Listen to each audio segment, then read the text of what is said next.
एक मित्र ने प्रश्न पूछा है। ये कहते हैं कि मन में जब चिंता और गुस्सा दोनों आ जाएं तो क्या साधना ही रास्ता है या कुछ और करना चाहिए? इस बारे में बताइए।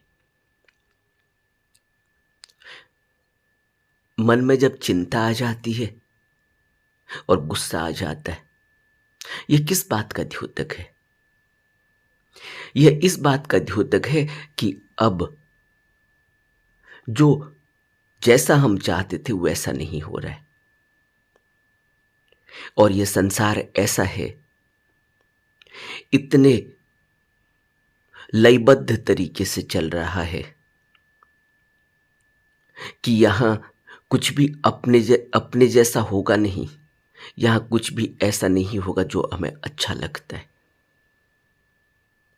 यहां कुछ ऐसा होगा जो हमें अच्छा लगता है, यहां कुछ ऐसा होगा जो हमें अच्छा नहीं लगता। जबकि यहां जो हो रहा है उसमें अच्छे और बुरे जैसा कुछ भी नहीं है। यह मन जिसको हम कह रहे हैं, यह मन ही है कि यह अच्छा और बुरा बना देता है। इसी को हम द्वैत कहते हैं, ड्युअलिटी कहते हैं, भ्रम कहते हैं। जबकि कुदरत जिस तरह से चल रही है वहां कुछ अच्छा और कुछ बुरा थोड़ी होता है। वो तो एक लयबद्ध तरीके से चल रही है।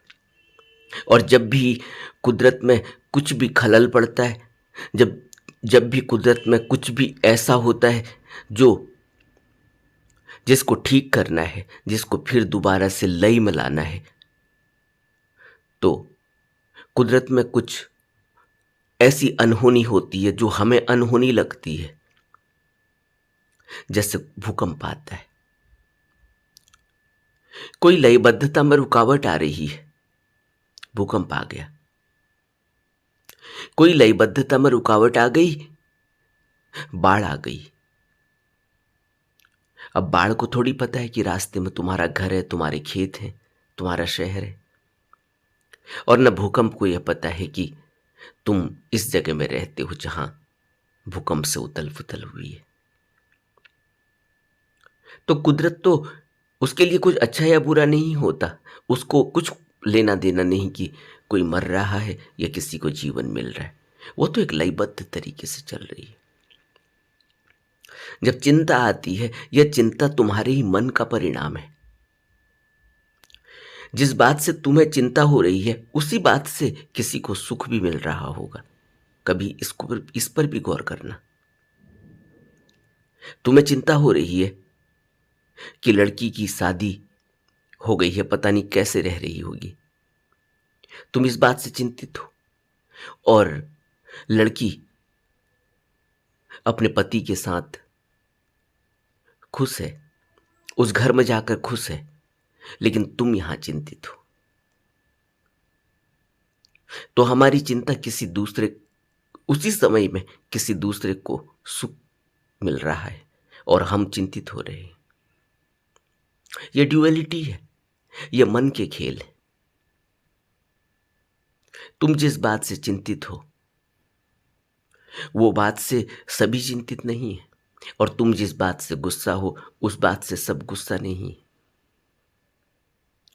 तुम गुस्सा हो किसी बात से, लेकिन तुम्हारी उसी बात से जिससे तुम गुस्सा हो किसी आदमी को उससे खुशी मिल रही होगी। तो यह अपने ऊपर निर्भर करता है, अपने मन पर निर्भर करता है। और हम इसी तरह से जीवन जीते, यही तो अज्ञान है। यह अज्ञान भरा जीवन जब हम जीते हैं तभी तो हमें संस्कार पड़ते हैं, और अज्ञान से संस्कार, और फिर वही संस्कार कॉन्शियसनेस बन जाते, विज्ञान का रूप धारण कर लेते, और विज्ञान फिर रूप पैदा कर देता है। यही तो एक प्रोसेस, प्रक्रिया है प्रतीत्य समुत्पाद की। और हम जन्मों जन्मों से यहाँ ठोकरें खाते रहते हैं, धक्के खाते रहते हैं, इस भवबंधन का हिस्सा बन जाते हैं। इसलिए जो इन्होंने प्रश्न पूछा है कि जब चिंता और गुस्सा दोनों आ जाएं तो क्या साधना ही रास्ता है, और क्या करोगे? हल तो साधना ही है। और क्या करोगे गुस्सा शांत करने के लिए? अगर गुस्सा आ गया है अपने बेटे पर तो उसको 2 थप्पड़ मार देंगे, तो इससे गुस्सा शांत थोड़ी होगा।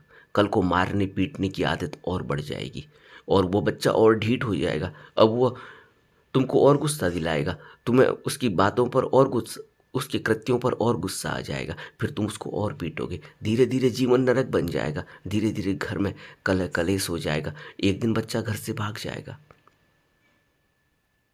और फिर गुस्सा जिंदगी भर का दुख बन जाएगा, जिंदगी भर की चिंता बन जाएगी। यही तो हम कर रहे हैं, यही तो रहट में हम पिसे चले जा रहे हैं, घिसे चले जा रहे हैं और हम जीवन को समझ ही नहीं रहे। हम सोच रहे हैं कि हम इसको अपनी ताकत से ठीक कर लेंगे। ताकत से ठीक होगा? क्या करेंगे हम? इस गुस्से को हम कैसे ठीक कर लेंगे? क्या कोई हमारी बात मान लेगा तो हमारा गुस्सा ठीक हो जाएगा? थोड़ी देर के लिए हो जाएगा, फिर दूसरी बात मनवाएंगे। हम यही तो कर रहे हैं घरों में।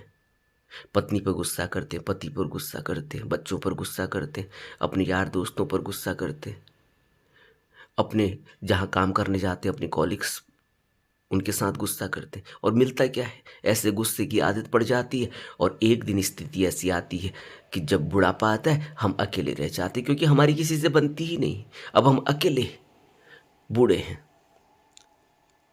और चिंता सताई जा रही है क्योंकि अब कोई नज़दीक आता नहीं। क्या नज़दीक आएगा? जिंदगी भर तुम गुस्सा करोगे, कौन तुम्हारे नज़दीक आएगा? और चिंता तुम उन व्यर्थ की बातों पर कर रहे हो जो कभी होने वाली हैं ही नहीं। व्यर्थ की बातों पर चिंता। एक माँ एक बार मुझसे मिलने आई, वो कहती है कि मेरा बच्चा विदेश जा रहा है पढ़ने के लिए। जो हमारी सबकी इच्छा थी, उसकी भी इच्छा थी, आज उसकी इच्छा पूरी हुई है। उसको विदेश में एक अच्छी यूनिवर्सिटी में पढ़ने का मौका मिला है। अब वो जा रहा है, अब मैं चिंतित हूँ। तो मैं अब चिंता होने की क्या बात है? जब जा रहा है, जब तुम्हारी खुशी के लिए ही जा रहा है, तुम भी खुश हो, तुम भी विदेश में पढ़ाना चाहते थे, वो भी विदेश में पढ़ना चाहता था, तो अब चिंता क्यों? चिंता इसलिए क्योंकि कुछ दिनों पहले हवाई जहाज दुर्घटनाग्रसित हो गया, तो इसलिए मैं चिंतित हूँ कि कहीं ऐसा हादसा न हो जाए। अब सोचो, अब ये माँ है, चिंता होना तो स्वाभाविक है, लेकिन इस प्रकार की चिंता कि कहीं हवाई जहाज में जा रहा है वो, और कुछ दिनों पहले गुजरात में हवाई जहाज दुर्घटना हुई थी। अब इस तरह की चिंताएं हमें खाती हैं। अब इन चिंताओं का क्या इलाज है कोई इलाज? इन चिंताओं से हम अपने शरीर का नुकसान कर लेते हैं, क्योंकि शरीर में इसी चिंता के अनुपात में ही केमिकल रिएक्शन होंगे। शुगर का लेवल बढ़ जाएगा और धीरे धीरे हम शुगर के मरीज हो जाएंगे, हम मधुमेह हो जाएगा। इस चिंता से हमारी हार्ट बीट बढ़ने लगेगी, धीरे धीरे हम ब्लड प्रेशर के मरीज हो जाएंगे। और हम क्या करते हैं? और वो बच्चा वहाँ पढ़ने गया, धीरे धीरे वहीं सेटल हो जाएगा, सब कुछ ठीक हो जाएगा। और हम जो चिंता की थी उसके शरीर पर क्या प्रभाव पड़े, अब वो प्रभाव जाते नहीं। अब क्या करेंगे? इस तरह से हमारा बुढ़ापा रोगग्रस्त हो जाता है और हम इतने दुख भरे जीवन को आमंत्रित कर देते। कोई दे नहीं रहा है दुख, फिर हम कहते हैं इन बच्चों की वजह से हम चिंतित हैं। बच्चे आनंद में हैं और ये चिंतित हैं। यहाँ ये राग, बुद्ध कहते थे इसको, कि हम किसी से राग जोड़ लेते हैं, फिर हम चाहते हैं कि वो राग बना रहे। हम किसी से मोह जोड़ लेते हैं, फिर चाहते हैं कि यह मोह बना रहे। ऐसा होता नहीं। इसलिए रास्ता तो साधना ही है, क्योंकि साधना के अलावा और कहीं से कोई शांति मिलने वाली नहीं, कहीं से कोई दवा मिलने वाली है नहीं। साधना से ही हमें समझ पैदा होगी और यह सब समझ का खेल है। अज्ञान साधना से ही दूर होगा। साधना से, ध्यान से ज्ञान पैदा होता है, ज्ञान की रोशनी पैदा होती है तो अज्ञान चला जाता है। यह अज्ञान ही तो है जो चिंता हमें सताई जा रही है। यह गुस्सा अज्ञान ही तो है, अज्ञान के कारण गुस्सा होता है। और गुस्से का क्या कारण है?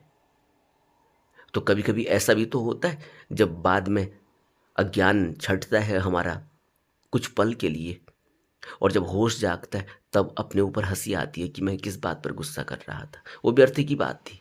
और उस गुस्से से तुमने अपने दिमाग को कितना खींच लिया, तुम्हारा मन कितना खिंच गया है, और उस खींचने की वजह से कितने शरीर पर प्रभाव पड़े हैं तुम्हें नहीं पता। और एक स्थिति ऐसी आती है, मनुष्य बिल्कुल ही कुलसित हो जाता है और इतनी पीड़ा में चला जाता है, अब उसका दुख मिटता ही नहीं, वो बिना बात के गुस्सा है। फिर वो मौसम, कुछ नहीं होगा तो मौसम पर गुस्सा करेगा, कुछ नहीं होगा तो मच्छर और मक्खियों पर गुस्सा करेगा, कुछ नहीं होगा तो राजनीतिज्ञों पर गुस्सा करेगा। अब उससे कहीं तो गुस्सा निकालना है, और गुस्सा व्यर्थ का है क्योंकि उसके बस की कुछ है नहीं। अब क्या करेगा राजनीतिज्ञों पर गुस्सा करके? राजनीतिज्ञ अपने फैसले को तो टालेंगे नहीं, जो कानून बनाना है उन्होंने वो बनाएंगे ही, लेकिन ये घर में बैठकर गुस्सा हुए जा रहे हैं। इस तरह की व्यर्थ की बातों में हम गुस्सा होते हैं और हमारा जीवन नरक बन जाता है। साधना के अलावा और कोई रास्ता नहीं है अपने को देखने का, साधना के अलावा कोई और रास्ता नहीं है जीवन को प्रफुल्लित, उमंग से भरा हुआ और आनंद से भरा हुआ करने के लिए।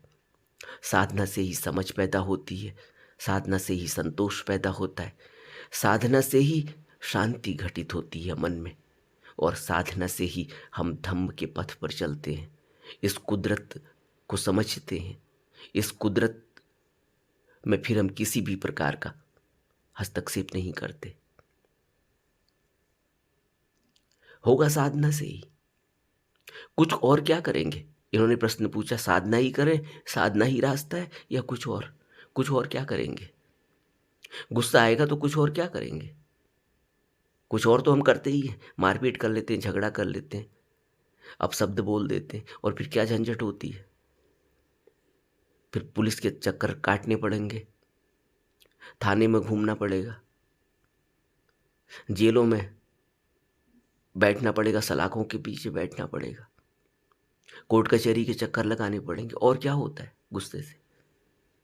कम गुस्सा होगा तो जो कमज़ोर है उस पर भारी पड़ जाएंगे।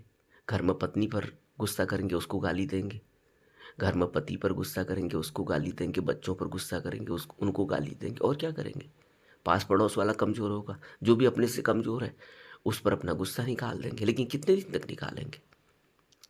शेर को फिर सवा शेर मिल जाएगा किसी दिन, फिर सारी अकड़ निकल जाएगी, फिर अपने को कोसेंगे, घुट घुट के जीवन जीना पड़ेगा। और क्या होता है? और कोई रास्ता थोड़ी होता है। न तो गुस्से का कोई और रास्ता है, कोई इलाज है, न कोई चिंता का कोई और इलाज है, न कोई और मानसिक दुख का कोई और इलाज है। बुद्ध ने समस्त दुखों का मूल उपाय हमें दिया, मूल कारण भी बताया, दुख आर्य सत्य है भी कहा, और दुख निवारण का उपाय दिया है। कुछ और कारण है क्या, पूछ रहे हैं ये? कुछ और कारण बुद्ध ने आर्य अष्टांगिक मार्ग बताया, दुख निरोध गामिनी प्रतिपदा बुद्ध उसको कहते थे। आर्य अष्टांगिक मार्ग के 8 भाग हैं, वहां सब गुस्सा चिंता निकल जाती है। उन 8 भागों का अभ्यास करने से मनुष्य साधना में चला जाता है, उसकी समाधि लग जाती है, उसको धम्म मिल जाता है, उसको सत्य मिल जाता है।